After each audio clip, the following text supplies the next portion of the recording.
You are here to hear the Savings Accounts Innovation in Educational Choice panel.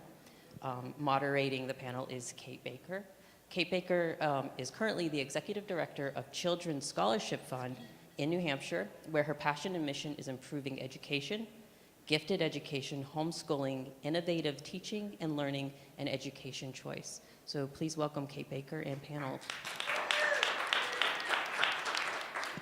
So I brought some friends here today to speak with us about education savings accounts. I'm going to ask them to introduce themselves, but I'll just share with you it's Lindsey Burke and Erica Smith, and I'll ask them to share their bios with you, and then we'll get started.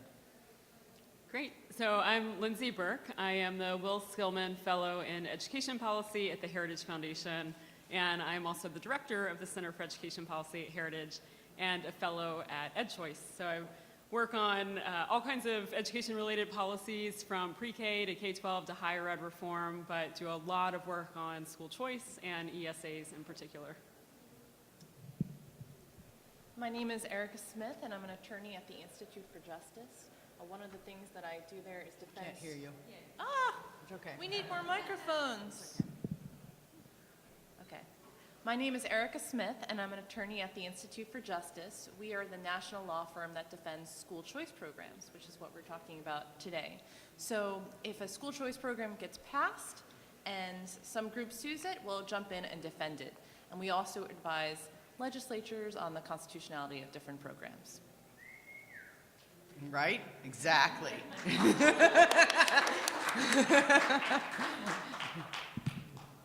It's okay. I have a little litany of questions for Lindsey to start with, okay? And then a few in a row for Erica, so we'll be fine with the one microphone. Perfect. So, Lindsey, I just thought you could do a quick brief of just what is an ESA. We talk about ESAs or education savings accounts. Can you just tell us what that is? By the way, we got none of her questions ahead of time, so. And I wrote just some so you really know. hard ones. We don't know some what's things coming. I wanted the answers to.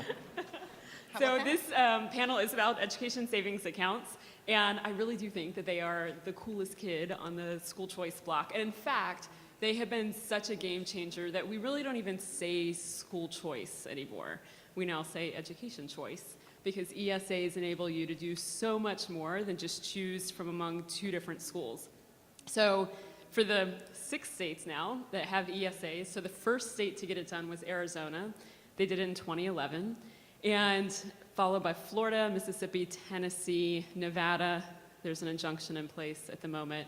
Mississippi and North Carolina became the 6th state to get it done, and that just happened last year. So I'll use Arizona as an example since it's been around the longest, but in Arizona, if you decide to remove your child from the government school system, you get 90% of what the state would have spent on the kid deposited into your education savings account. So these aren't your own dollars that you're putting in, it's the state per pupil allocation. In Arizona, it ends up being for your sort of typical kid, roughly $5,500 last year, I think was the median in our study.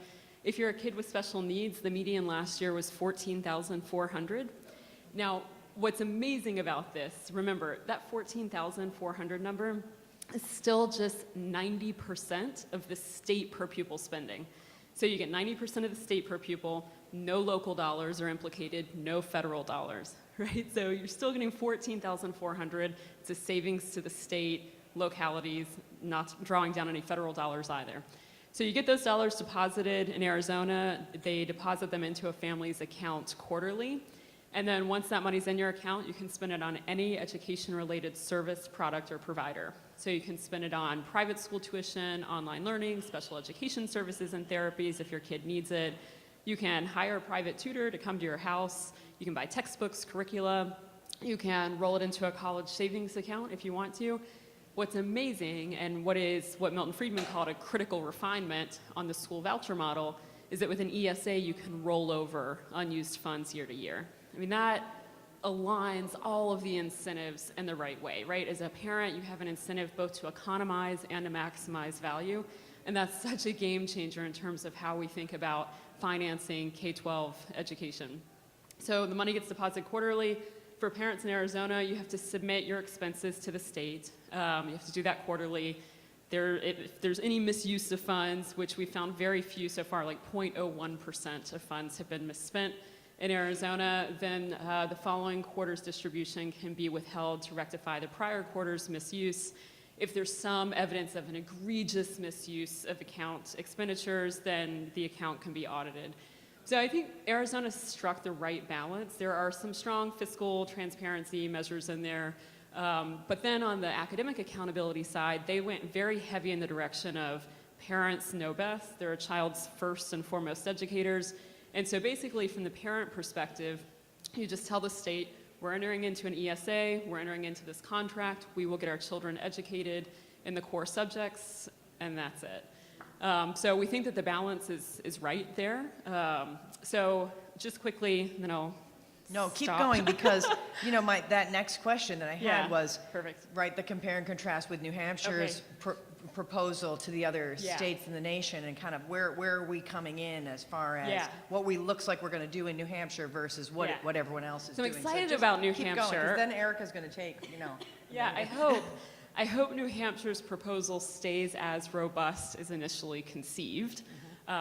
You're far more on the ground here than I am, but basically, New Hampshire would do an ESA model that looks a lot like the other ESA models. Broadly, the structure in each of the 6 states so far is relatively the same. There are degrees of differences in terms of how the program is administered. So one big difference would be what Florida has done. So Florida, as I said, was the 2nd state to do it.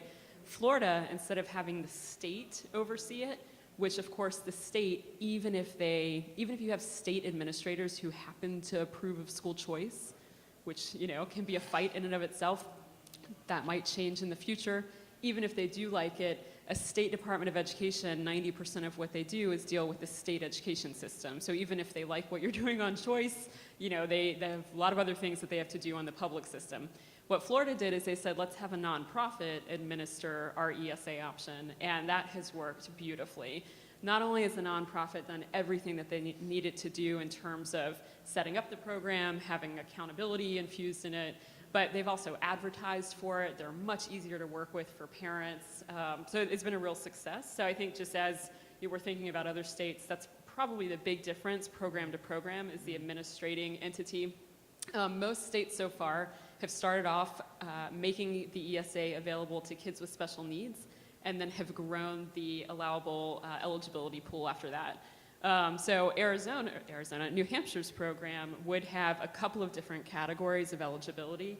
One of the more interesting categories, I think, is that a kid who's been waitlisted would also be eligible for an ESA. Waitlisted from a charter or another choice program would automatically be eligible. So it's a really interesting twist on how to set up your eligibility pool. So yeah, it varies a little bit by degree, state to state. Yeah. The last thing, just while you still have that, Yeah. just talk about how it's funded. Yes, in general, Yes. or yeah. So in general, ESAs are funded, as I said, with the state per pupil dollars. Right. It changes a little bit depending on which state you're looking at, and then how the appropriation's handled. So Florida, for instance, they just do a straight up appropriation out of their budget annually. They set aside a set amount of money, and then however many kids that covers is how many it covers, and they have to go back through the budget process every year. Other states, and what you really should strive to do, is build it into their state funding formula. So that's easier. You don't have to fight it every year. Look, our panel is much more exciting than whatever's going on over there. That's so funny. Thank you. Yes. That's really good stuff. Let's switch to you, Erica, for a minute, for fun.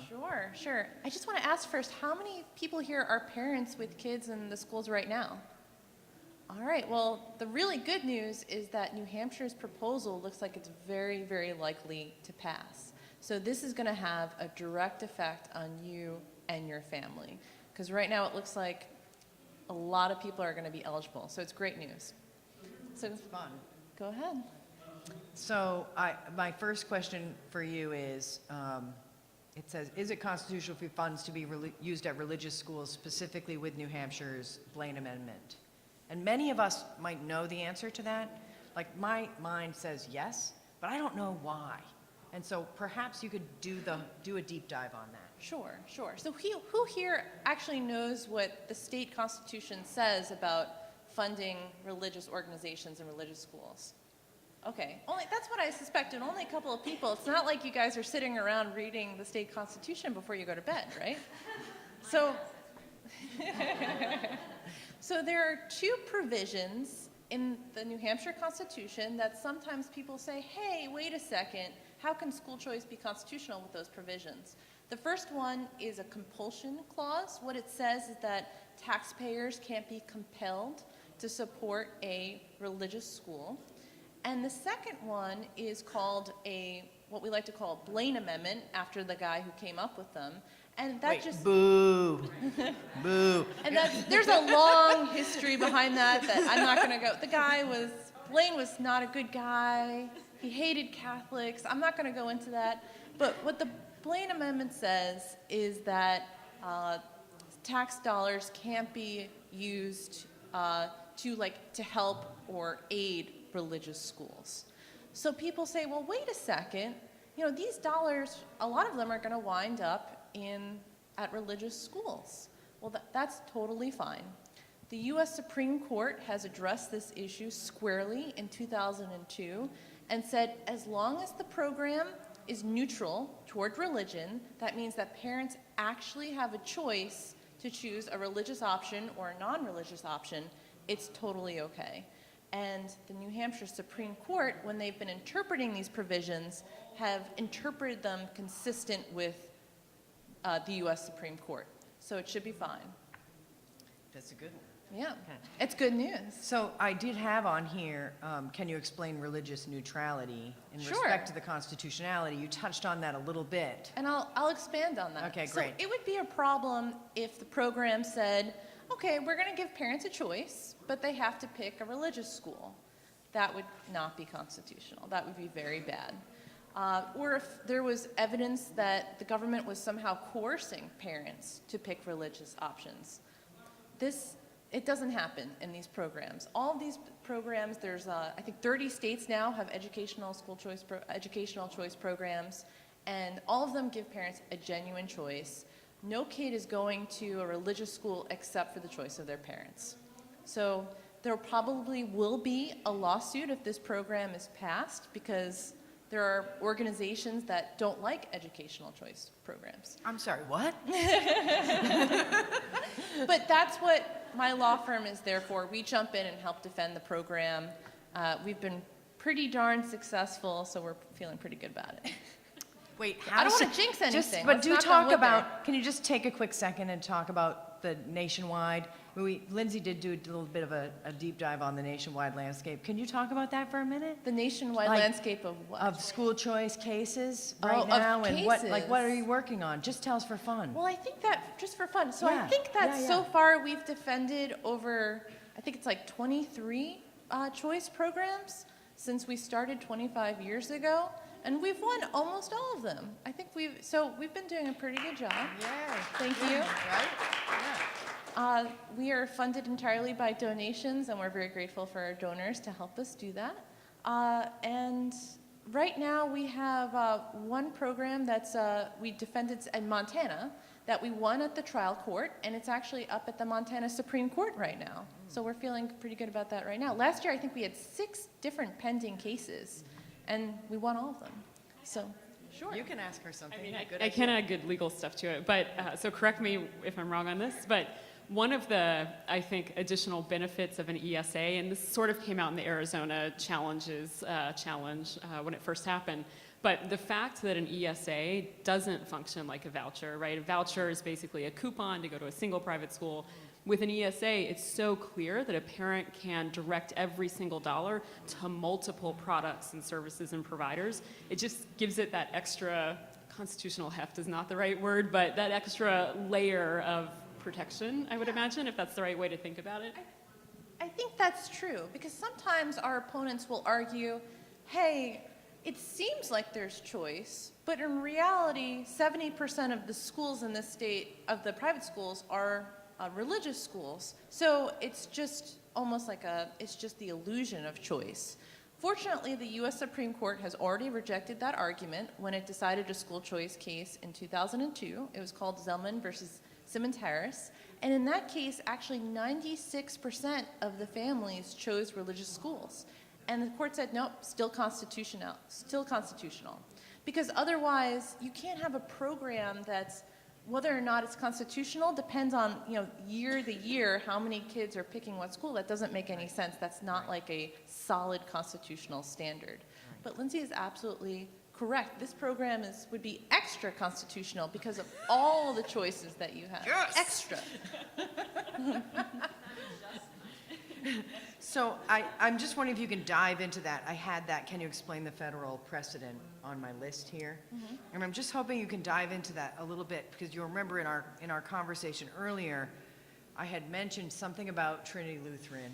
Sure. And I said, does that make it constitutional or unconstitutional? And you said, well, it's not really unconstitutional, right? And yes. so I'm wondering if you could just clarify what makes something unconstitutional versus how do you get to actually constitutional? Okay. Okay. So first, let me just go into the 2002 case, because when you guys are out there talking about school choice and educational choice, and you're talking with your friends, and some of them are disagreeing with you, it's good for you to have ammunition to like smack them down.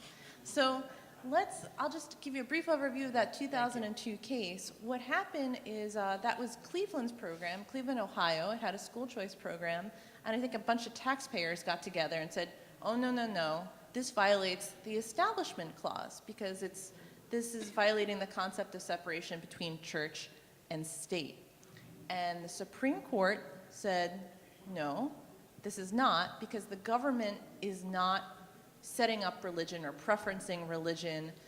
That's not what this program is about. It has a neutral purpose. That purpose is to foster education for kids. And it has a neutral effect because it's giving parents a choice. So totally neutral, that's the key word. So when your friends talk about this, you can say, no, Supreme Court already said it's okay. Now, interestingly, last year, the Supreme Court decided another case called the Trinity Lutheran case. This just came out over the summer.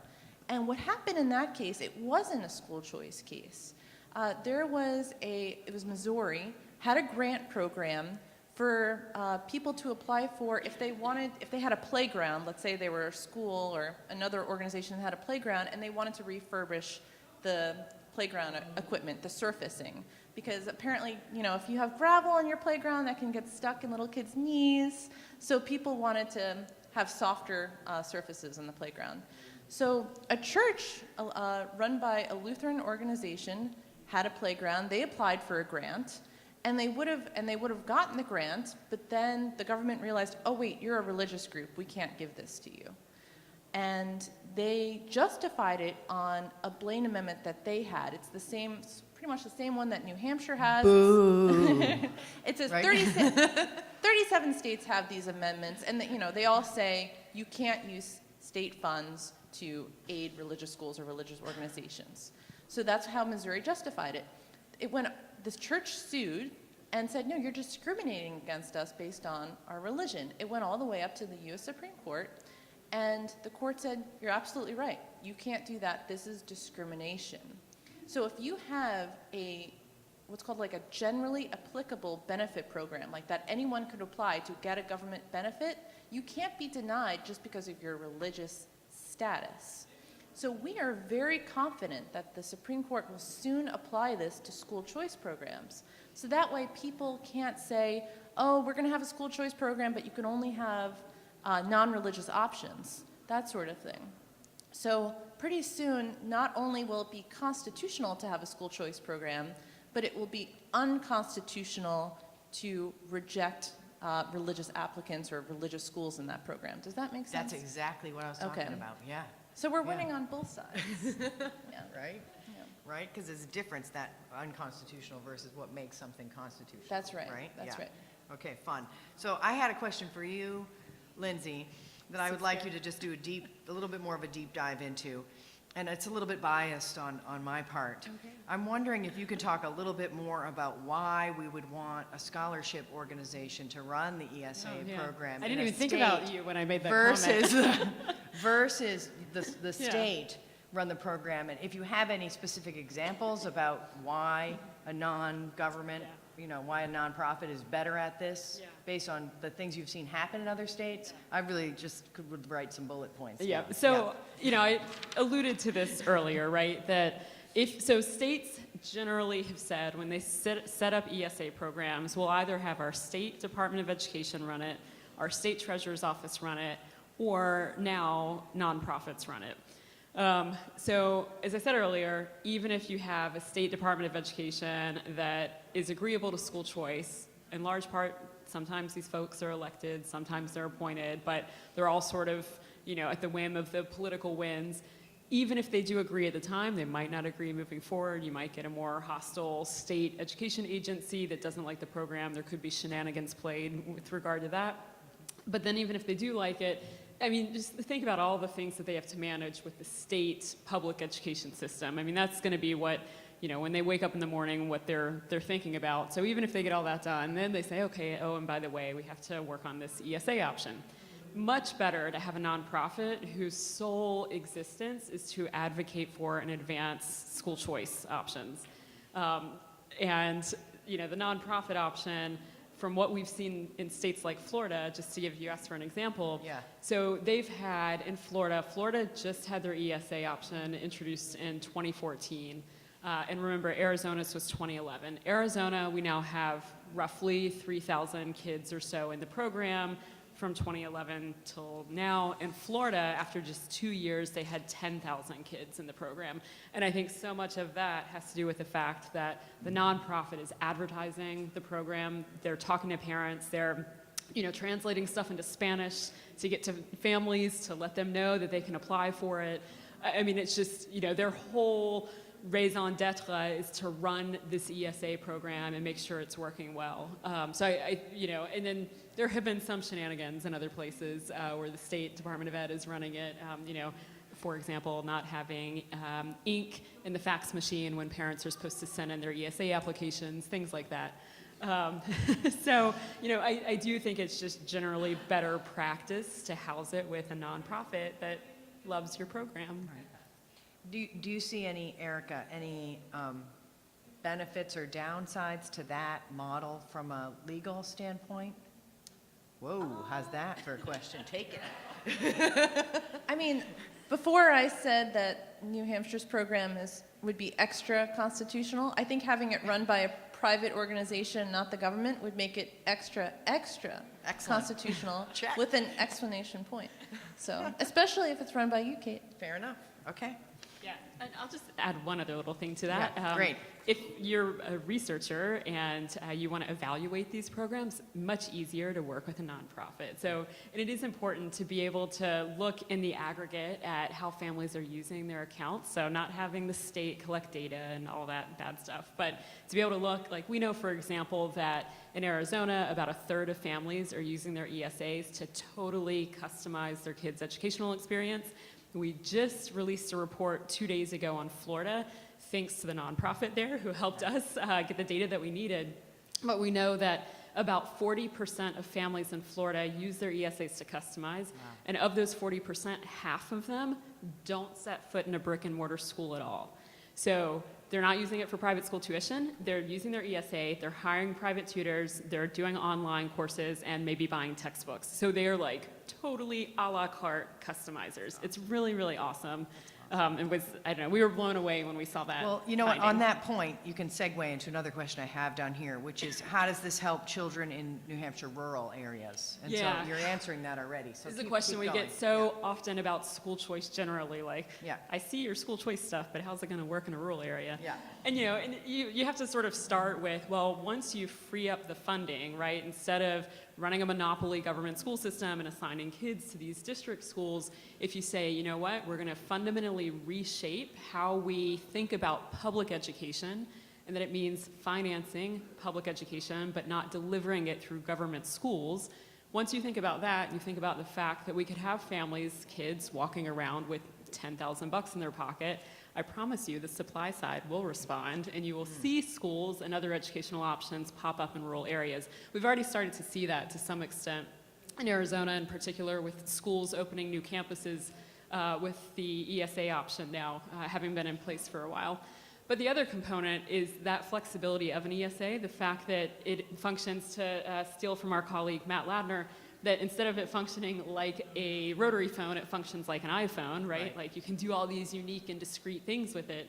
That is a really useful tool to have in a rural area. The fact that really and truly private tutors will come to you. It was so, we went to see a family in Arizona using their ESA, and it was so cool to me. We go, we see this family. The son, he entered the program, he had autism, and the public school just wasn't working well for him at all, so they entered the ESA, and it was so cool. We go to his house, he was gonna do a math lesson. The tutor just shows up, private tutor, young girl, probably 25 or so, had expertise in math, gives him his math lesson. Little guy's 8 years old, loves her, hugs her, waves her goodbye. After the lesson, mom pulls out her ESA debit card. The tutor pulls out her iPhone. Mom swipes the debit card, pays her directly with her state per pupil funds that would have been spent on him in the government system, and she's on her way. Right? I mean, that's awesome, and that's how it should work and is starting to work and would work really well in rural areas. Yeah, cool. That was awesome. Okay, great answer. So the other thing I hoped that you could address, which is something that you know, every newspaper article is about right now that's talking about ESAs, is, you know, does this drain money from the public schools? Are there costs, they're fixed versus variable costs, right? What I'm If you're hearing a government is, school, all right. costs are fixed, right? Well, what I'm hearing is, if we have more children, our costs go up. If we have less children, our costs go up. And so I'm just wondering if you, from a policy standpoint, could just take on that myth for me for a minute and just, okay? So Thanks. if you're really interested in this question of fixed versus variable costs in district schools, I'm sure you all are, there's really good work done by a professor at Kennesaw State, also an Ed Choice Fellow. His name's Ben Scafferty. He's looked at this in detail, great detail, down to the penny, what amount of a public school's costs are fixed versus variable. It's really interesting. And don't quote me on this, but I think he had between 60 and 70% of the costs as being variable. So yes, a school does have some fixed costs, right? Just because you have one kid leave doesn't mean that the teacher also leaves and the lights go off and all that stuff. So there are indeed some fixed costs, but the government school folks would say all their costs are fixed, to your point. Right. So, I think fundamentally, though, for us, the answer is if a school, for whatever reason, is not meeting the needs of the child, they have no entitlement to those dollars, or they should not. I go back to funding the kid instead of funding the brick and mortar school building. Right. If a school's meeting that child's needs, if it's meeting the needs of the community, they've got nothing to worry about. And it's funny because folks who are skeptical, we'll say it nicely, of school choice options, they kind of want to have it both ways, right? They say, oh, well, people love their district schools. Parents don't want school choice. We don't hear them clamoring for school choice. But then in the same breath, they'll say, it's going to devastate public education. Well, you can't have it both ways, right? Like, is no one going to take advantage of it, or is it going to devastate public education, right? And we know, neither is really the case. It's somewhere in between. And we know that empirically, looking on the ground at the choice programs that are in place today. There are 62 private school choice programs across the country that are in operation. Generally, the uptake's relatively slow. 1, maybe 5% per year that we see right off the bat.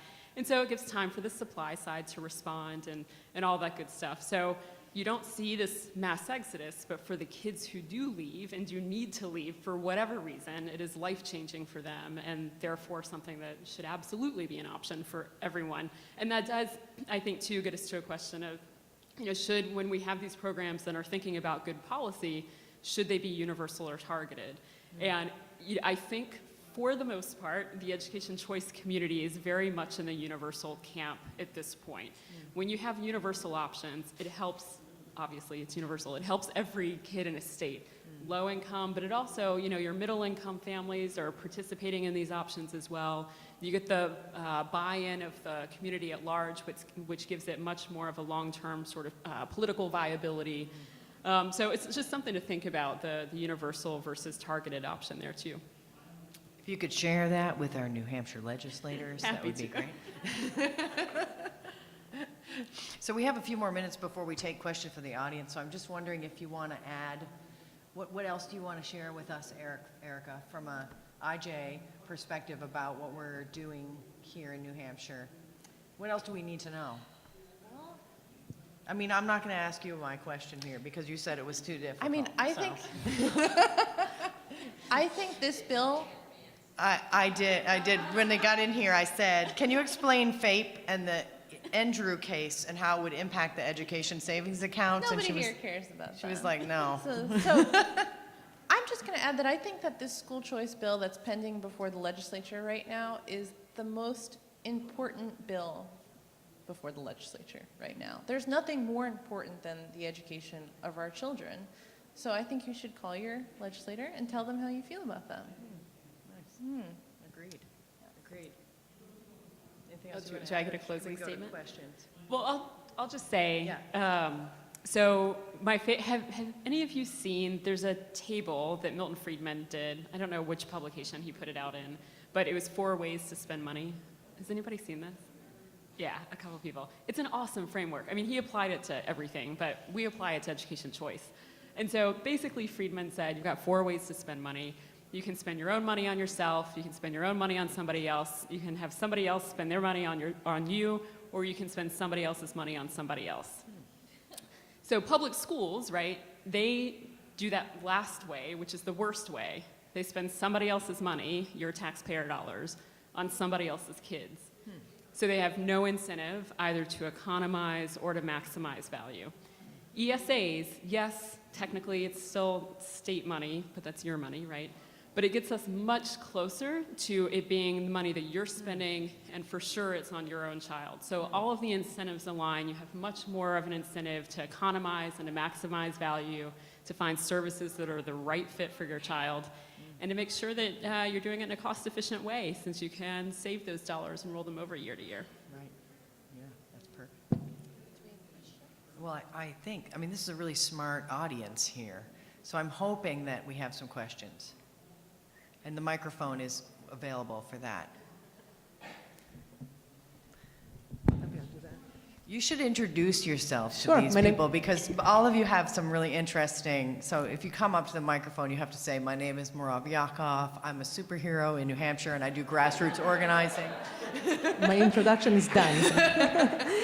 So when we talk to representatives here in New Hampshire, the main concern, and you touched on it, is what will happen to the public schools. So it's probably safe to predict that the public schools who will be hurt the most from this program are the worst ones, because that's the one that kids want to leave.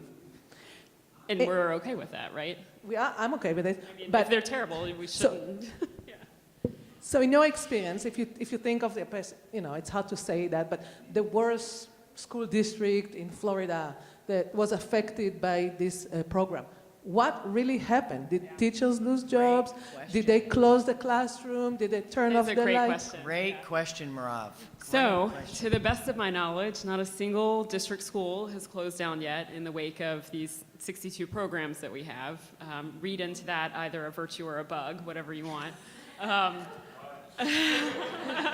left it open-ended.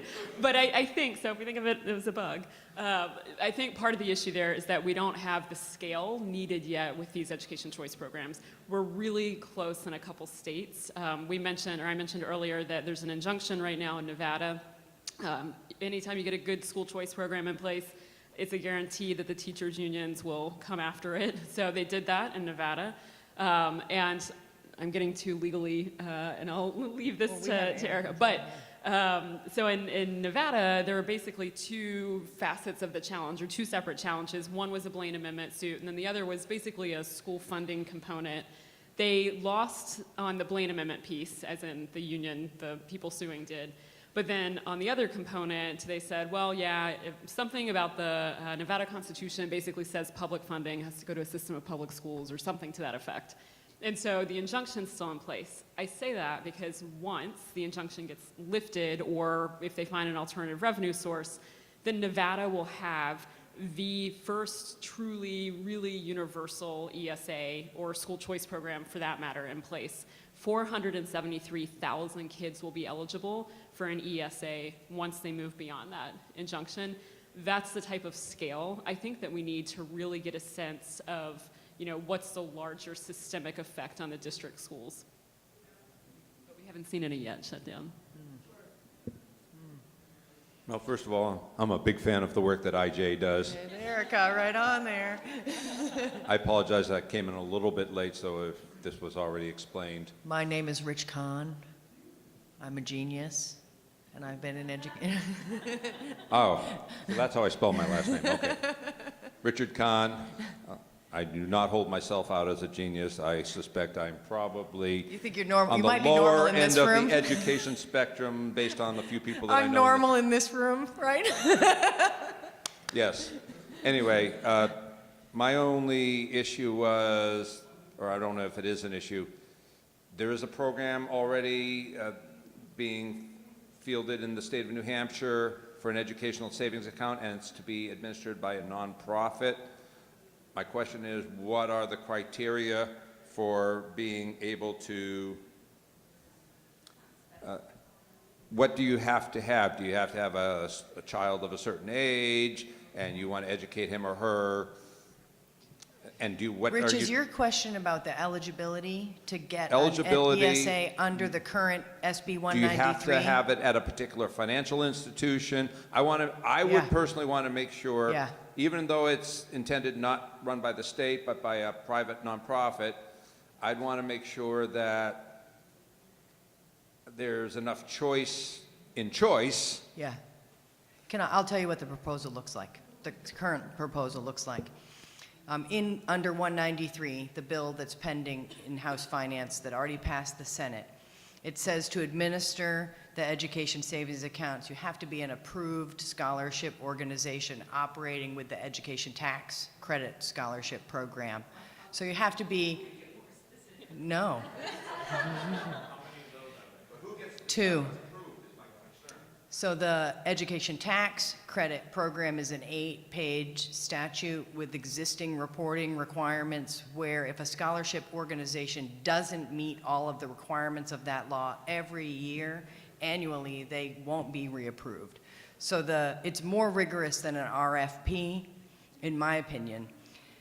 Once a family receives the funds, the proposal that people in New Hampshire are looking at right now is using a tool called Class Wallet, which would hold all of the funds in an omnibus account. The account does have to be approved by the treasurer, but that is just a traditional bank as you would imagine it.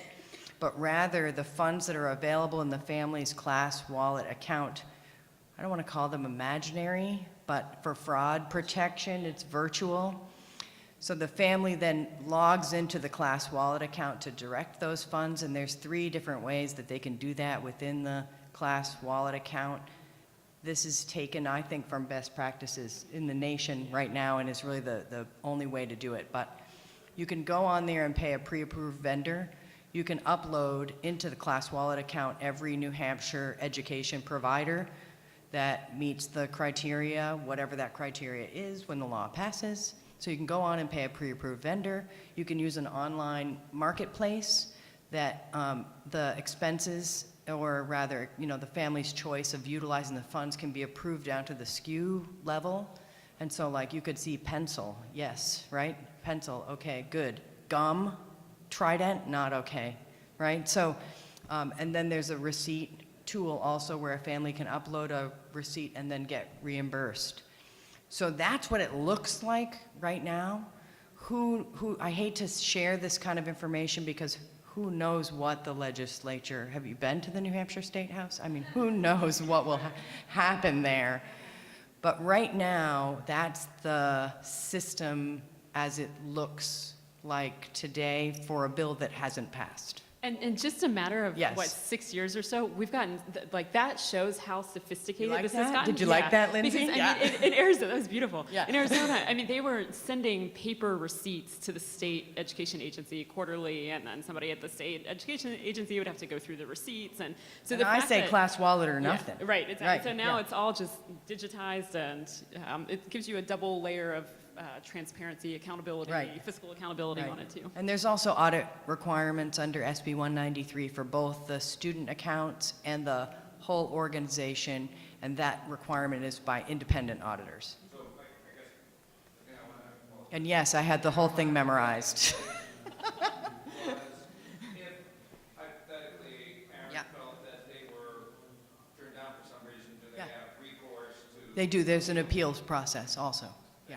And I don't know how the appeals is going to work in New Hampshire, but in Nevada, they had, once the injunction's lifted, there's a little parent council. And so I think it's like a 6-member parent council. And so, because it did in Arizona, and to reference Ladner again, he would say they were building the plane as they were flying it because it was the Right. first state to do it. So there were questions like, can I use it for Rosetta Stone? Can I use it for therapeutic trike? And so that's why you want to keep the list really broad and open and whitelist providers as opposed to blacklisting them outright, because we don't know what parents will come up with. But in Nevada, it would be a little kind of parent council where they could, if a parent said, yeah, therapeutic trike's legitimate, and the state said, no, it's not, then the parent council could veto the state and they could get it. So anyways, getting creative on how to do that.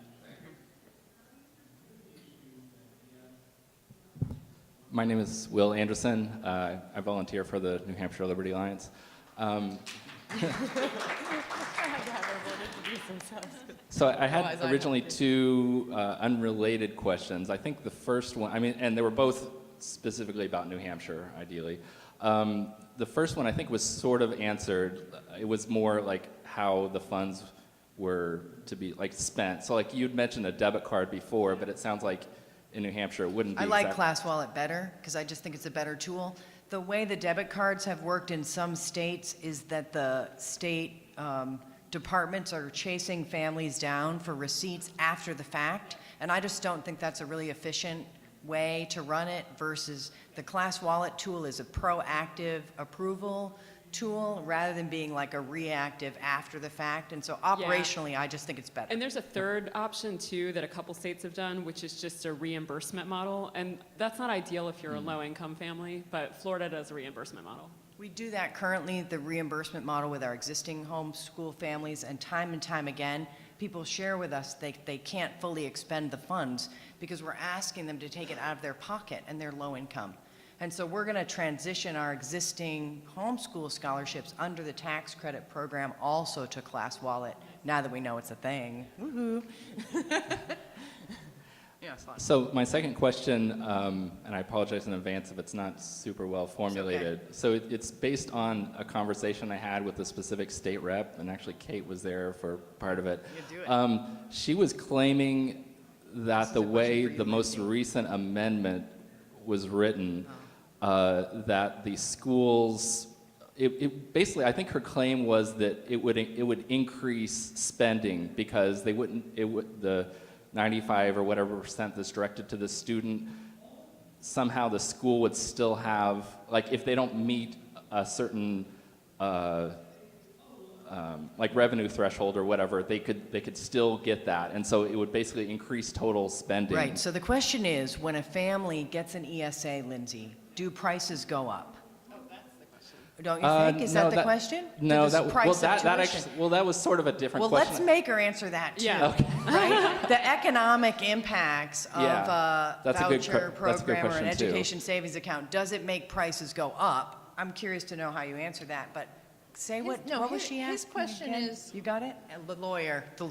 His question, I believe, and correct me if I'm wrong, because of the ESA program, will we have to give more funding to the public schools because this will somehow be taking money away from them because they have fixed Yeah, she was costs? claiming that there was some guarantee in the amendment that even if they lost funding because of students going away, they would still get that funding back. or something. Yes, they did put a hold harmless. So that would increase spending then? It could if we, so this is, they have that same, they call them either hold harmless or stabilization grants. So they put that also, the same verbiage in the education tax credit law, but they made the percent, and I hate to say this while I'm on video, they made the percent high enough that we don't get there. So there's a question about, yes, there's a piece of this 193, the version, again, that's going through the House Finance Committee, I can't tell you if it'll be like that next week or not, that would give some money for a short period of time to districts that lose children if they lost enough children. And the same thing exists in the education tax credit, although we've never reached those thresholds. Can you talk just briefly, this will help him, about the adoption rates, the percentage of children? For example, in Arizona, it's like 1% of the kids. Who are going through the foster system? No, who take part in the education savings adoption account. rates, right. So the So the take-up rate, yeah, percentage sorry. in the stabilization grants Yeah. are like 2 or 5%. Yeah, I think Arizona and is the- about 1%. And the percent of children who utilize the programs is usually lower than that. And so I can't really say if that will cause an actual change in the budget or the revenue in general, but if you were to ask me to guess, I would say that the number of students enrolled in the program would be below the threshold of the stabilization I was grant thinking kicking literal in. adoption because that's Yeah. a category of Oh, not a eligibility literal in adoption. Arizona. Can I answer your question? Did we get it? Although I do like Kate's original interpretation of the question of Yeah. will it increase prices? 'Cause, No. I mean, well, okay, so, She says no. but is that just because it hasn't been widely adopted? I mean, there's I sort think of it's, like a. it's two reasons why, actually. So if you look at a voucher model, and look, I love a good voucher as much as the next guy, but our experience has been it tends to create a price floor. ESAs, because of the way they're designed, because for two reasons, because you can direct every single dollar to multiple services and products, and because you can roll over unused funds year to year, we think at least when we ever see it if we ever, or when we see it at scale, that it has all the incentives in place to keep prices low, because providers won't have the luxury of ratcheting up costs because parents have that ability to target funds so, I don't know, disparately. Right. So we're out of time, but Jody, why don't you ask your question and be the last person? Okay, so, hi, my name is Mirav Yaakov. That's what you said to say, right? Hi, my name is Mirav Yakov. I'm a superhero I'm a and superhero. grassroots organizer in New Hampshire. I'm Jody Underwood, sorry. I'm on the Croydon School Board. I'm an education fellow at the Granite Institute. I've done some work with EdChoice, actually. And I have a ton of questions, so what I would like to do is ask you if you're going to come to the school choice dinner tonight. And then we can chat, which would be really fun. That's a great question, and I wish we were, but I know we're both headed to Logan Really? after this. Damn it. Maybe Kate, have them for like fail, Kate. 15 minutes. We probably Yeah. have them for like Yeah, maybe 15 more after? All right. minutes. Come and chat with us after. Yeah, Thank you. for sure. Thank you so much, everybody. I hope this was especially wonky for all of you. That was my goal. Okay, perfect. I wanted to say, we have to go back to Lynn. Look, because you're the cat Yeah. and I'm a dog. Right, that's right. Hi. Nice to meet you, Jody. Yeah, totally. Nice to see you. I think in an EdChoice thing, probably. Or maybe in English. Yeah. Yeah. Nice. Yeah. Oh, no. Well, it was brilliant. Yeah.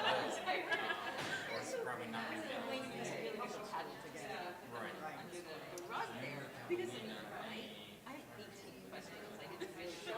Well, I just kind of let the plan on. No, my question is, what grade? You sort of mix things up. You say this what makes it and then it's now becomes Irish.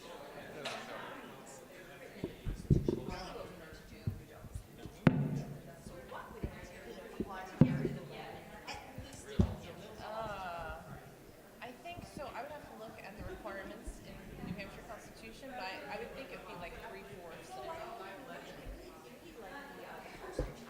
Right? The story, if anybody understands how the minimums came about, they feel like it's good. There's a movie that came out about it that the Pioneer Institute put out. I actually haven't watched it yet, but it's like literally came out a month ago. On the history of Lynn. So I'm going to introduce you, and then you can. I just want to see try the clicker once just to see what happens. Oh, sorry.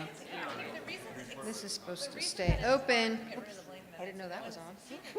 It's because right now, they're not used to discriminate against Catholics. They're used to discriminate against everyone. But a lot of people, that coincides with how they view the separation of church and state, so they're okay with it. So is this forward?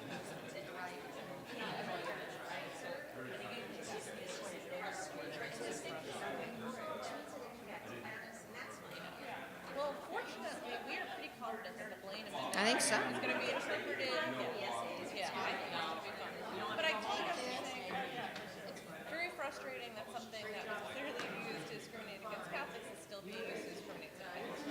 Totally agree with you.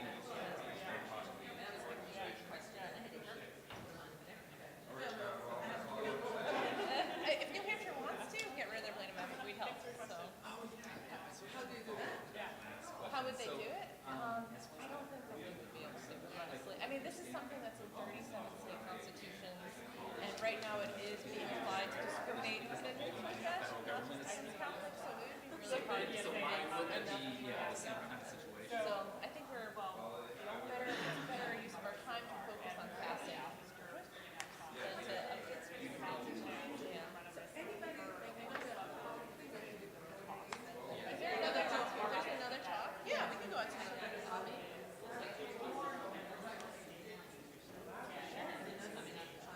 Where are you from, by the way? Yeah. Interesting.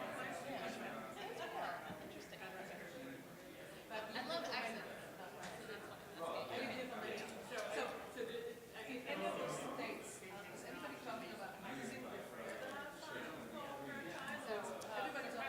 So that was talked about a bit when Ross first got appointed.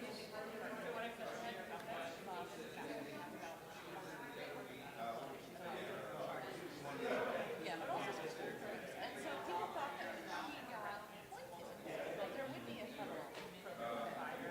That a lot of people that support school choice in general are also conservative, and they believe in small federal government, more power to the states.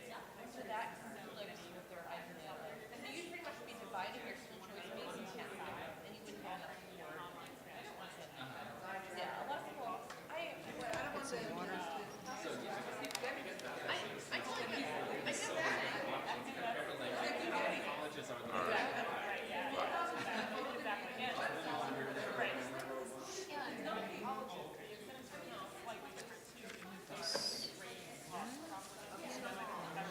Oh, is this your, oh, these are your notes, okay. I thought I had my phone do it, oh yeah, here it is, good. This is what I want. Yeah, I have a backup in case. Do you want to do Q&A at the end of If we have time, it'd be fine. When do you want me to signal? I don't know. Well, nobody's coming after me, so I guess if I go, I don't think I will.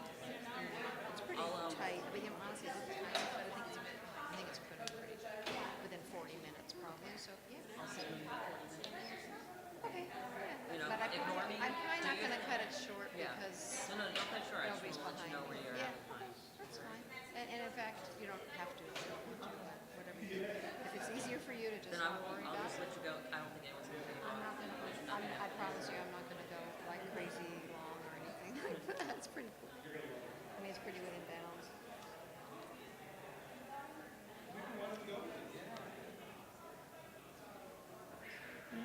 What time is it? Give it a few more minutes, I guess. I hope so. They were asking me to come out. I hope so. I'm in Colorado, so I need help getting here. So I think they will. So I'll go for fest. It's a nice break. Just coming to the Free State stuff's always fun for me. Again, it's hard to do. Yeah. Oh, I figured I could put it on. Oh, yeah. Hi, I'm Silver. I saw you earlier today, but I didn't say hi. I just wanted to say hi and feel for you for giving your son. I appreciate you. God bless you. Give him my love if you see him. I'll be glad to hear you talk to him. That's my fiance, Virginia. Hi, I'm at my Oh, good. Well, I'm glad you're here. Interesting stuff on the horizon here. So. Make sure say thanks for all you've done. I'll go. We're going to have statues. He's going to be a martyr. I don't want to be a martyr. I want to come home and He's have gonna- he's have gonna my come home. grandchildren. That's what That's I what I want. think you're right. Forget the martyr. You should come home. You should come home. No more martyrs. No more martyrs. Bring him home. He's already been a martyr. God bless you. Thank you. Well, let's hope some good comes out of it. That's my intention. So, I'm a native New Hampshire. I Yeah? can tell you that the Free State Project, I feel, is some sort of thing. It's like a gift to me. I've always felt like something was for me is something big, so I'll do something big. good. So, Let's make this some is big a things powerful, happen. We need, powerful yeah. thing. And it is. It's gonna be a ton of money. It's only Yeah. Did you hear Ben on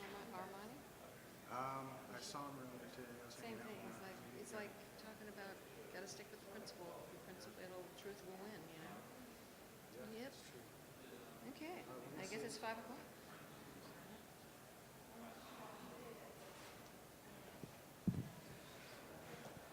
Sure. Good afternoon. Welcome to the talk with Lynn Albrecht. If you want to come on down. My name is Tristan Collins. I'm moderating this afternoon. I recently moved to New Hampshire at the beginning of October. I mostly do graphic design. You might see one of my memes floating around. It's for the early bird sale for Pork Fest. If you buy a ticket while you're here at Liberty Forum, you get a free tumbler. They're selling them around the corner, so do check that out after this talk or tomorrow morning. They're going to be selling all weekend. Lynn Albrecht is talking tonight. It is my honor this evening to introduce Lynn Albrecht. Lynn is a political activist and advocate for individual freedom, privacy, and criminal justice reform. If you didn't get the memo, she's also the mother of Ross Ulbricht, who was sentenced to double life without parole for all nonviolent charges associated with his role in the Silk Road website. She is a formidable force behind freeross.org. She has spoken at numerous events in several countries, appeared on many TV, radio, and podcast shows, and she's prominently featured in the documentary Deep Web. Please give a warm welcome to Lynn Albrecht.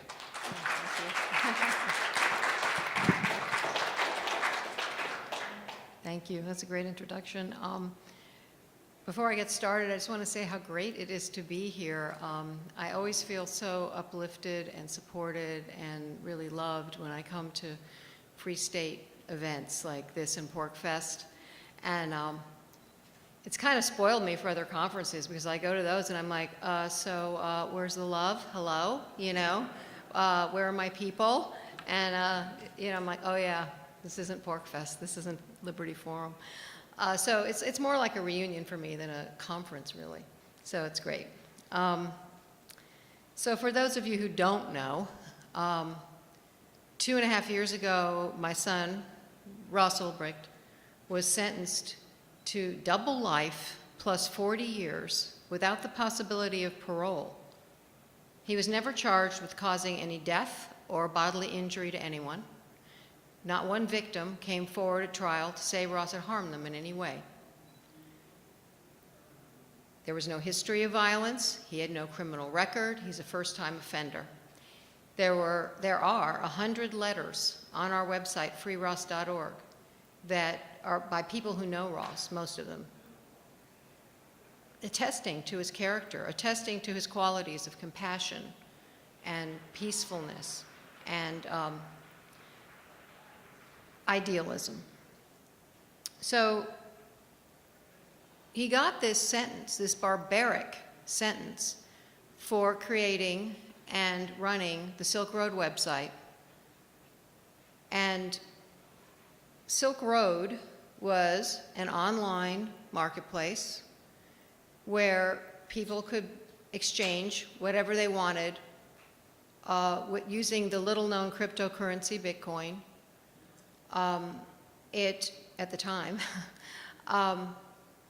Ross created it to protect the privacy and anonymity of its users. So it operated on the Tor network. Everything was anonymous. But it did have rules. Now, there was lots exchanged. I mean, you wouldn't know it from the trial because only drugs were allowed to be mentioned. The drugs that were exchanged were mostly small amounts of marijuana. That was hardly mentioned at trial. But also legal goods were exchanged. Raw milk, for example, or maybe that wasn't legal, but it's certainly, but raw milk, but art, books, gold. I had a man come up to me and say, I had a gold business on Silk Road, totally legal, and the feds seized all my money when they took it down, even though it was completely legal. Lots of things. I've had Kevin McKiernan, who is a advocate for medical marijuana, said there were many parents who got their CBD oil for their children to control their seizures, life-threatening seizures, on Silk Road. And when it was taken down, this threatened their children's lives. It wasn't only horrible drugs. And it also had rules. Ross is a very strong proponent of voluntary interaction, peaceful interaction, not using force. So anything that did that was prohibited when the site was set up. So for example, there was no child pornography allowed.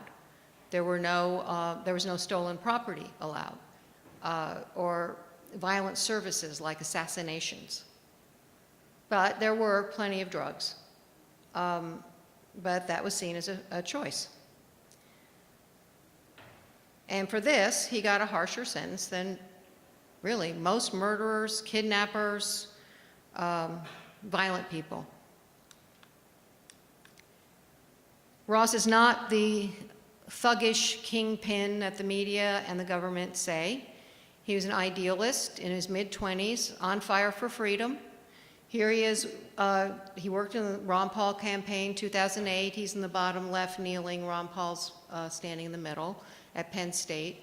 He was passionate about freedom and free markets and wanted to give people the experience of those. To that end, he created a video game where people, based on Austrian economics, where people would have that experience. He almost got it published, and when he didn't, he turned to the internet and created Silk Road. But he's not a malicious, murderous person. He is really one of you. And I've had people tell me, that could have been me. That so could have been me.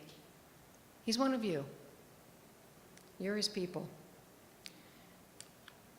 Now he lives in Florence, Colorado, and he's in a maximum security prison with violent gangs and their most violent people, short of the Supermax. Here I am visiting him in September. That's 3 layers of razor wire behind me and 2 gun towers protecting you from Ross. And he's in there not because of his score. Everybody gets a score. The score would put him in a low security, almost in a camp, even with the charges. It's because of this evil sentence that this judge gave him. And because he has a life sentence, this is where he lives now, for now. Now, she could have given him the mandatory minimum of 20 years, which is a long sentence. It's a generation. It's a long time. Ross would have gotten out at 50, not having been on the internet in that long, and he's supposedly going to build another Silk Road. But she wasn't satisfied with 20 or 30 or 50 or even 90. This judge will not feel that society is safe from Ross until he leaves this place as a corpse. She's given him a death sentence, and it's what the ACLU calls a walking death sentence. That's what a life sentence is. And Ross said it to me himself. He goes, "Mom, a life sentence is a death sentence. It just takes longer." Under the sentencing guidelines, his offenses, because he has a complete lack of criminal history, would have led to a recommended sentence of around 24 years. Instead, this judge gave him double life plus 40 years. And the horror of this is, besides Ross himself, is that he is not unique. Life sentences have quintupled in this country since 1984. 1 out of 9 prisoners now is serving life, and that's over 17,000 people. Well, 17,000 of those people are, like Ross, nonviolent. And if you count the people who are serving virtual life, the sentences are so long they're going to die there, and there's no parole in the federal system. It's over 200,000 people. A guy named Tony DeJohn, who is 2 cells from Ross, they're friends in there, he's serving life for marijuana. He's already put in 15 years. He had a life sentence for selling marijuana, and the irony is the federal prison is in Colorado, but it's federal. There we go. When first time I visited Ross, after he was arrested, he had been put in solitary confinement for 6 weeks. No explanation, just did it. So he was in what's called segregated housing unit in New York, and I went up to this, I was put in a glass encased cubicle basically, and he came out into his glass encased cubicle, handcuffed, and then we could talk through the glass. It was just horrific, so bizarre. And I told him then, I said, Ross, I will never desert you, and I won't. I will never stop fighting for Ross.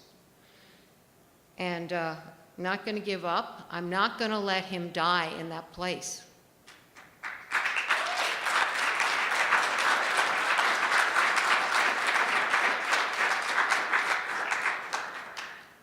So, with our efforts and with help from so many of you, we are now knocking on the doors of the Supreme Court with some very broad-reaching issues that affect a lot of people, not just Ross. They involve Americans' Fourth and Sixth Amendment rights, and what has been submitted is what's called a petition for certiorari, or for short, a cert petition to the Supreme Court. And basically the petition says that the courts violated Ross's rights and consequently all of our rights. Because when one person's rights are violated, it sets a precedent, and then it affects us all. And I'm really happy to say that the petition has been supported by 21 groups from all sides of the political spectrum in 5 very strong amicus briefs, including one from Reason Foundation, Cato, the Competitive Enterprise Institute, Downsize TV, and the National Lawyers Guild, among other great groups. And I just want to say that we are very honored to have today one of the authors of the National Lawyer Guild amicus briefs, Heidi Bogosian. In spite of a broken arm, surgery, a flood, and a last-minute printing emergency, she has written an incredibly powerful brief that is among those 5, and tons of work, no financial compensation. Heidi is a true champion of justice and a real friend. Thank you, Heidi.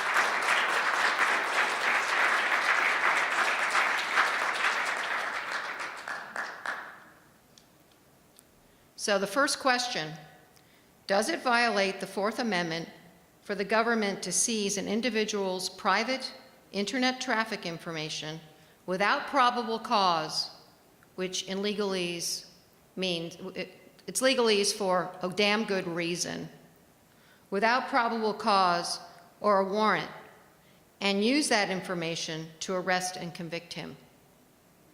Essentially what they're saying is, can the government collect data generated by millions of individuals every day with no oversight or restriction?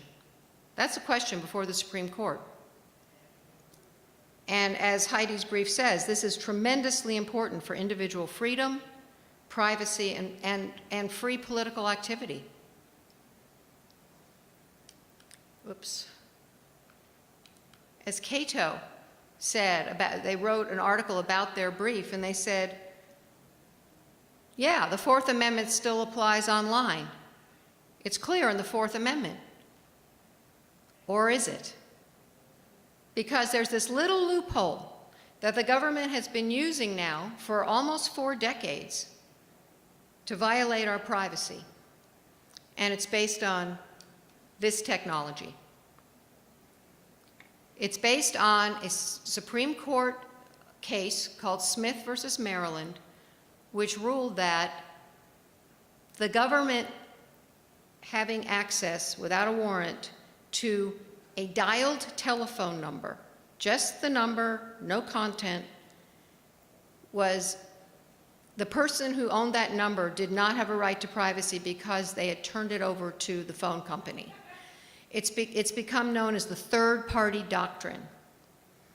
And basically, the government's been using this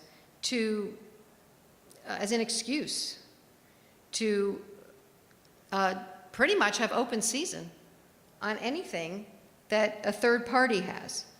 So it's basically saying that the Fourth Amendment is very limited and barely can protect us in the digital age. Because, as we all know, whoops, well, I'm having technical operator error. It's changed a little bit since the dial telephone. But the law has not. So now we're not just talking about dial numbers, but endless amounts of relevant and private information. So we're talking about financial and credit card records, political affiliations and interests, sexual orientation and activity, medical records, job applications, photos, documents and file sharing on the cloud, location information, browsing activity, emails, what we watch, what we post, what we buy, what we research, whom we date, what apps we use, all without a warrant or probable cause, just if they feel like it. The government can easily learn that someone regularly visits websites associated with a particular political party or interest, or a sexual orientation, and I assume put them on a list without a warrant. And in United States versus Jones, another case before the Supreme Court addressing this, it says, it enables the government to ascertain more or less at will people's political and religious beliefs, sexual habits, and so on. They get all of this if they have your email address. That's all they need is an email address. And from there, they can get the IP address without a warrant. It's kind of like, why bother to get a warrant? I mean, if they came into my house and seized my file cabinet without a warrant, that would be clearly protected. It would be unconstitutional. I don't even have a file cabinet. I mean, it's all on my laptop, everything. So it's almost irrelevant in the digital age to not be protected. They're saying, well, I guess because the founders didn't mention laptops. I mean, papers. We can do papers.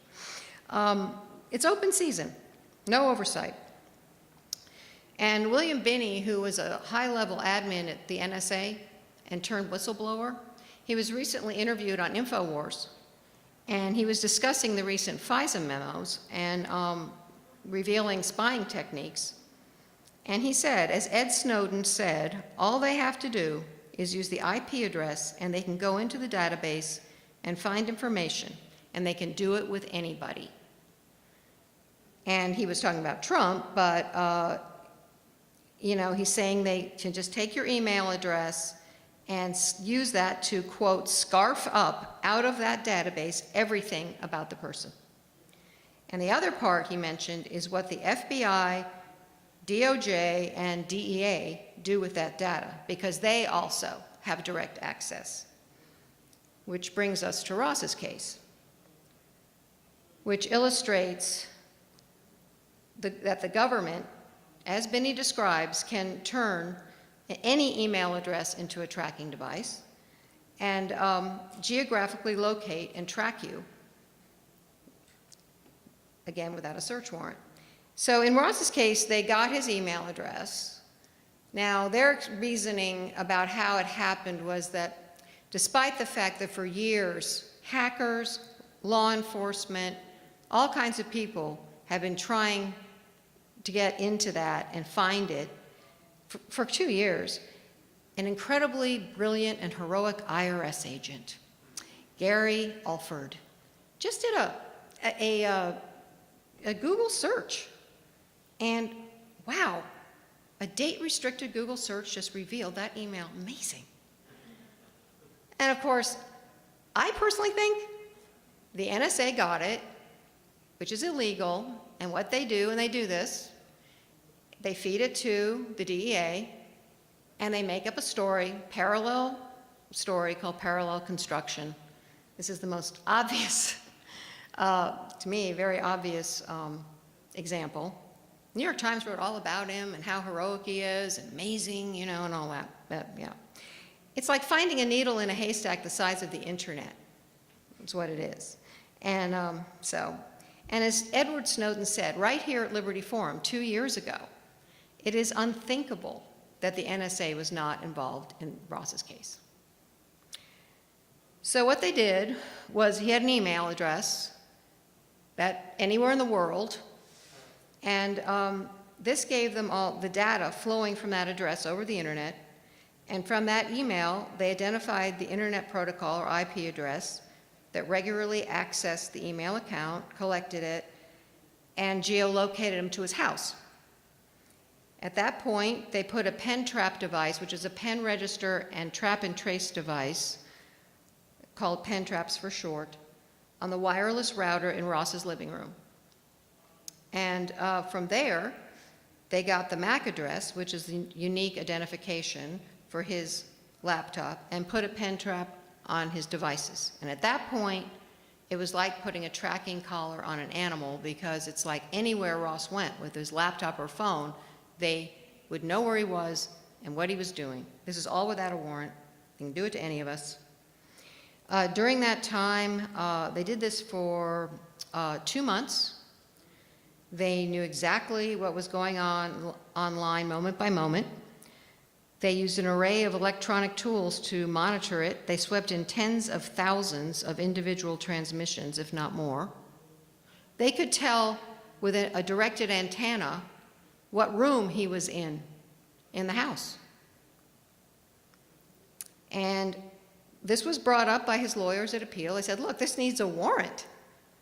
And the court said, no, because of the third-party doctrine, because the IP address was the third party, the Comcast, the supplier of the IP address. Now, federal courts are beginning to rethink this, and Justice Sotomayor said it may be necessary to reconsider the premise that an individual has no reasonable expectation of privacy in information voluntarily exposed to third parties. This approach is ill-suited to the digital age. And she also said in another place, it's doubtful that people would accept without complaint the warrantless disclosure to the government of a list of every website they had visited in the last week, month, or year. And that's exactly what they did with Ross, and can to any of us. And in Ross's case, and in general, the courts are trying to take 20th century law and shoehorn it into the 21st century, and it just doesn't fit. And we're losing our protections very rapidly. There was another case, a similar case, Riley, that argued a similar question and said that calling internet traffic information constitutionally indistinguishable from a dial telephone number is like saying a ride on horseback is materially indistinguishable from a flight to the moon. Both are ways of getting from point A to point B, but little else justifies lumping them together. And, you know, the third-party doctrine just needs to be retired with the dial telephone. And I am very hopeful that Ross's case can help make that happen.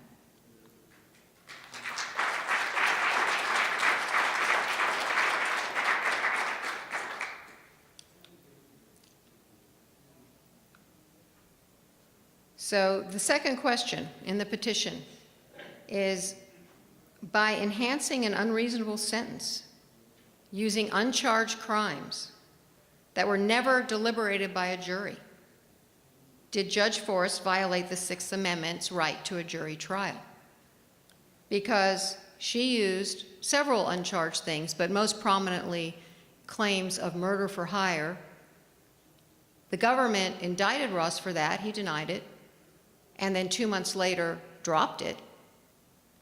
The state of Maryland, the DHS in Maryland has an indictment that's 4.5 years old that they have not prosecuted, that's just sitting there. Didn't ever come before a jury in terms of ruling on it. It was never proven. It was just talked about. And this judge used it to justify this sentence. This resulted, as I said before, for his sentencing range going from 24 years to life. But yet the Sixth Amendment guarantees us a right to a jury. Even the appellate court, when this was brought up to them, they go, yeah, the commissioning the murder significantly justified the life sentence. They didn't seem to care. It didn't go before a jury.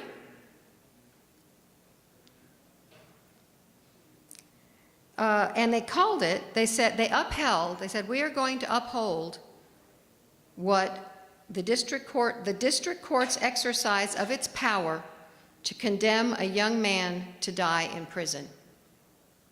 We're going to uphold that without a jury. But as I said, they never charged Ross. Here's the prosecutor, Timothy Howard, at trial, telling the jury, yeah, well, he hasn't been charged, and you're not expected to rule on this or anything, but, look, he did it. Just trust us. He did it.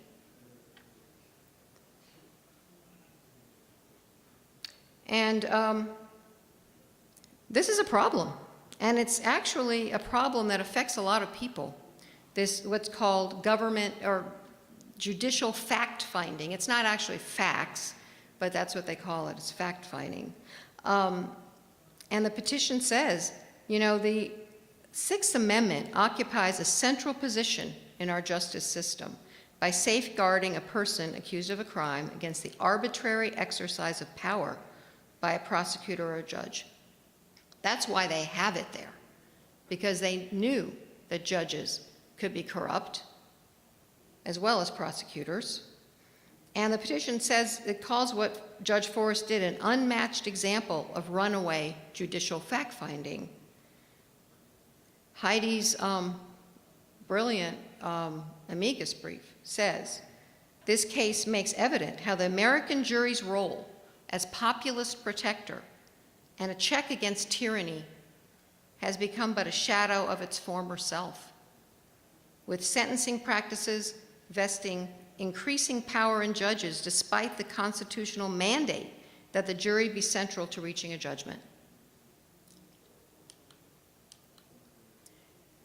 Judge Marvin Frankel wrote, the almost wholly unchecked and sweeping powers we give to judges in the fashioning of sentences are terrifying and intolerable for a society that professes devotion to the rule of law.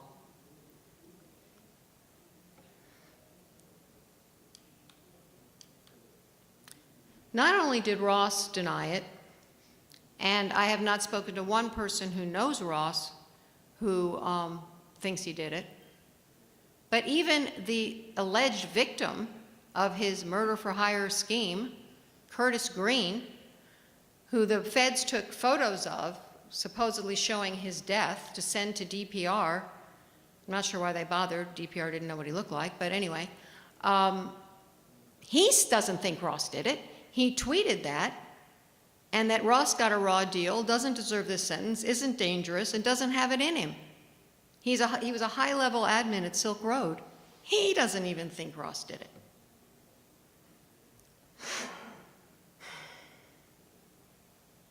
But I don't really think, I think the murder for hire was an excuse, but I actually don't think it was the real reason that they came down so hard on Ross. And Scott Greenfield, who's a criminal defense attorney, I think nailed it. He had an idea that was very threatening to the government and its power. And as he says, the hubris of thinking he could create a virtual agora beyond the reach of the government and its laws. That cannot be tolerated. That is why he has to be in a cage. The judge made it very clear at sentencing when she said, it's notable that the reasons you started Silk Road were philosophical, and I don't know that it's a philosophy left behind. And you're just going to have to be put away, because I just don't know if you've changed that philosophy. And she also cited posts that are anonymous. They're not attributed to anyone, but she said there are posts on the site calling the government the oppressor. and I find this deeply troubling and very dangerous. Now, as Vin Armani pointed out this morning, it's in our Declaration of Independence to not only call a government an oppressor, if that's what you believe, but replace that government if they are an oppressor. And here we have a judge, a federal judge, enhancing a sentence because someone allegedly is running a site where someone posts that the laws are the oppressor.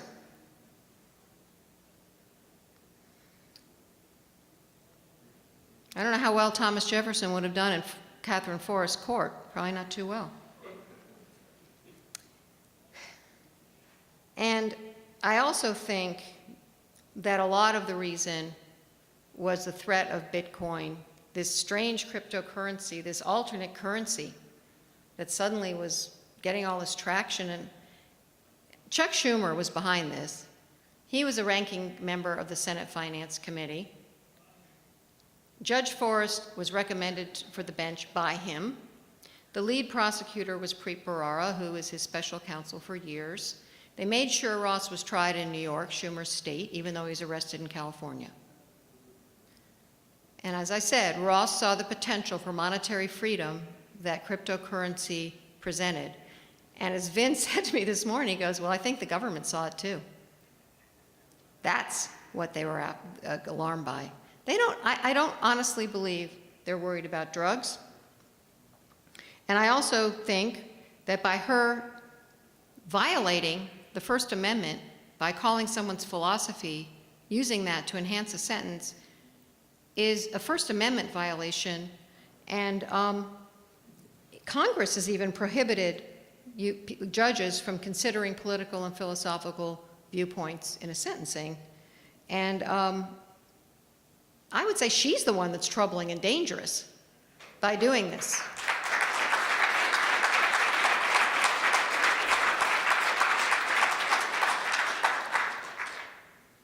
And, some people might say, look, yeah, maybe that's right, but, she's just trying to protect us from evil drug lords and drug dealers, and drugs are bad, and that's another argument. But I would say, oh, really? Well, in that case, why did the biggest drug seller on Silk Road get 10 years then? And the biggest cocaine and heroin seller get 5 years? And the biggest meth seller get 3? Oh. And Peter Nash, who was a high-level admin at the time of the height of Silk Road, and whose mandatory minimum was 10 years, he got time served, 17 months, which he had a good judge. The most shocking for me is that Blake Benthall, who is the admitted owner, organizer of Silk Road 2.0, which was actually bigger, sold more drugs, 4 times as many as Silk Road. The government called it identical. It called what he did identical. He spent about 16 days in custody, and he's free. I don't know where he is, but he's free. And Ross, double life plus 40 years without parole. Now, we're supposed to have equal treatment under the law. And there's a law that, let me just show you from the prison. I keep going to, I'm sorry. This is the official prison documentation. So here's Ross, release date life. I don't know why they put that. They should put release date death. And Blake Benthall, he was released on November 21st, 16 days after his arrest.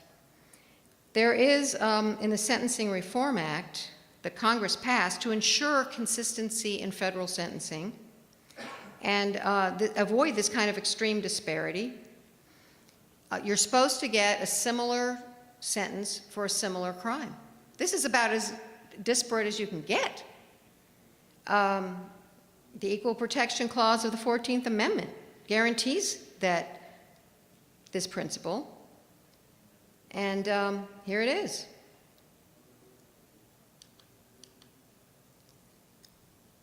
So these are important issues. Ross knows people in that prison who are there because of judge-found facts. There are other people who are having their privacy violated all the time without a warrant. And these are big issues now. And so it's about more than just Ross and Silk Road. And as Scott Greenfield, again, what he said, this case is the birth of law as applied to our digital future. Watch it as a spectator at your peril. So, I can't come to a Free State Project event without a word from Ross for you. And I told him I was coming and how I was so looking forward to it because I feel so welcomed and supported. And so I want to read a letter to you from him. Hi, everybody. I'm sitting here in my housing unit at USP Florence, surrounded by steel and concrete and lost souls, waiting for the controlled move up to the law library. It's been more than 4 years now since my arrest. Somehow you still haven't given up on me. I get your letters. Sorry I don't have time to reply to them all. Lynn tells me how she gets love-bombed every time she's up your way. And I just know that you are my community. You are the ones pulling for me. That won't forget and see my situation for what it is. Together, we are stronger than the forces stacked against us. So with you, I know my time here is limited. Thank you for this precious gift. This knowledge keeps me going through the dark moments and the times I forget I'm not alone. All my love, Ross. And then he's reading the Stoics, the Stoic philosophers, and he sent a quote. A podium and a prison is each a place, one high and the other low, but in either, your freedom can be maintained. Epictetus. That's his language.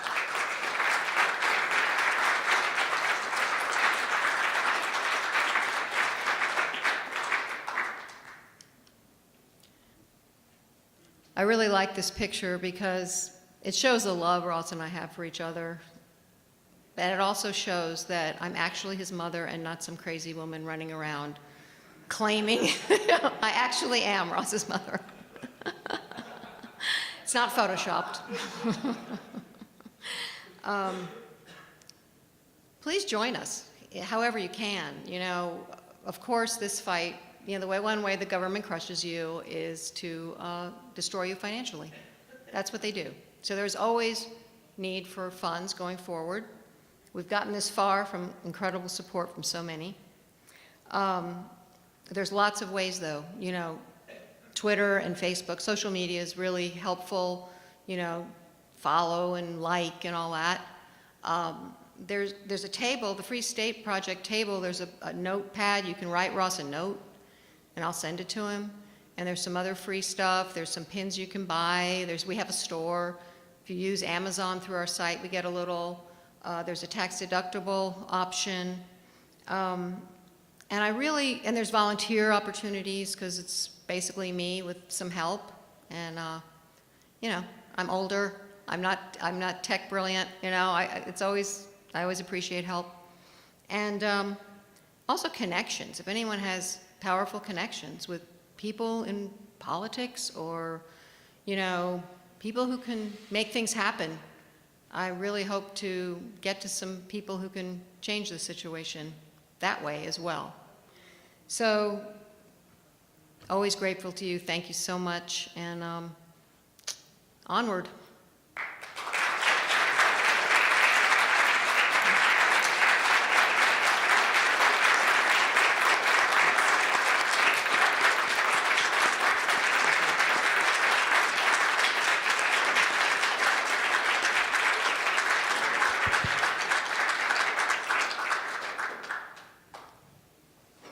We might have time for any questions if you want to ask a question.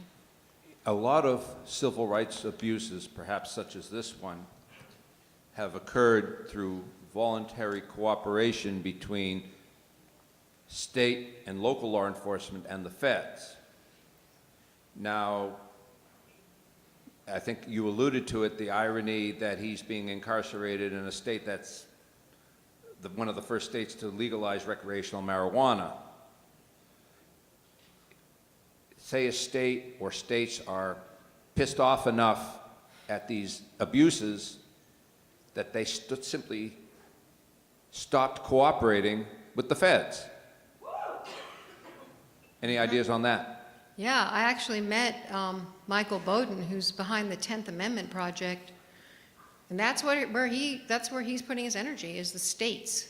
And the states are pushing back a lot on prison reform and on, obviously, marijuana and other things. Because really, why is there a federal justice system?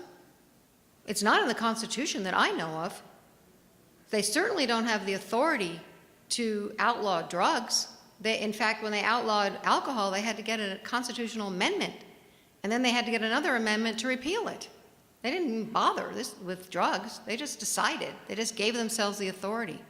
So really, I think that's a really good point, that states need to stand up to them. And I think they will, because there's a lot of revenue involved.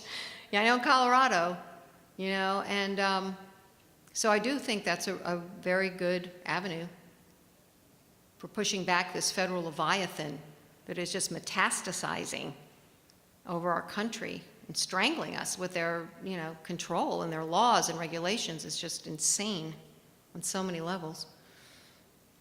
Make America states again! Yeah, all right, that's good. I'm supporting the amicus brief through Downsize DC. Thank you. And I'd like to make a statement, and that is that this case, amongst thousands of others, proves that this nation is not a nation of the rule of law. It's a nation of the rule of man. Yep, thank you for that support. Yeah, Downsize DC is one of the groups that wrote an amicus brief. It's a great brief. And they just did kind of a grassroots help us raise the money, because amicus briefs are expensive. And they kind of came, I didn't even know that they were going to do it. I was so happy that day when I found out they were. Yeah, thank you for that. Hi, Lynn. Hi. I actually have known you for a while, and I've heard a lot of your talks. I actually didn't know the router issue, and the third-party doctrine is absolutely crazy. They say your metadata isn't yours, but you should still need a warrant to go to that third party. But then having them say that they can put software on someone's personal device and not have that akin to, without a warrant, putting a video camera in someone's home. I mean, that's absolutely analogous. And also on your other comment, I just want to say I used to work for the government think tank that also did the IRS. And I can tell you with all certainty, there are no brilliant and well-meaning IRS employees at all. So thanks. I suspected that.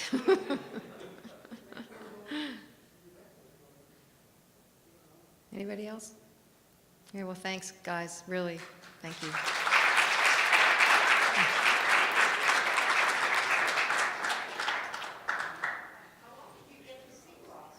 Well, I moved to Colorado to be near him and to be able to visit him regularly. So it's every week when I'm there. And I did it because so many guys, just so you guys know, so many prisoners have no visitors. They're just, that becomes their world. And I'm just not willing to have that be his only world. And, it's, no, I have a daughter. She's visited him many times too. She's in Sydney, Australia, unfortunately, so, yeah. So, anyway. But, yeah, she loves it. I wish she didn't know she hated it, but, yeah. Yeah, that's a whole other speech, is the criminal justice system and the prisons. It's really sick. I didn't because I flew, but they're pins. There's some really nice pins. They're pretty cheap. Special price for the conference. Thank you, thank you. Appreciate that.